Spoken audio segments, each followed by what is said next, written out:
Daily எனக்கு இந்த constipation problem. உங்க பிரச்சனைகளை கட்டுப்படுத்த லயன் டேட் சிரப் தினமும் 2 ஸ்பூன். பிரம்மோஸை விட அதிக வேகமாக மணிக்கு 7400 கிலோமீட்டர் வேகத்தில் சீறி பாயும் துவனி ஏவுகணை டிசம்பரில் சோதனை செய்யப்படும் என்று DRDO அதிகாரிகள் தெரிவித்தனர்.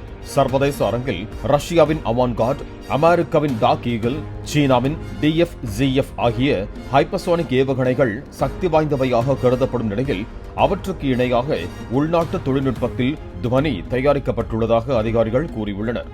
ஒலியை விட 5 முதல் 6 மடங்கு வேகத்தில் சீர்பாயும் துவனி 2029 இந்திய ராணுவத்தில் சேர்க்கப்படும் என்றும், துவனியை அமெரிக்காவின் தாட் மற்றும் இஸ்ரேலின் அயன் டோம் வான் பாதுகாப்பு கவசத்தால் கூட இடைமறித்து அடிக்க முடியாது என்றும் அதிகாரிகள் குறிப்பிட்டிருக்கிறார்கள். டெய்லி எனக்கு இந்த கான்ஸ்டிபேஷன் ப்ராப்ளம். உங்க பிரச்சனைகளை கட்டுப்படுத்த லயன் டேட் சிரப் தினமும் 2 ஸ்பூன்.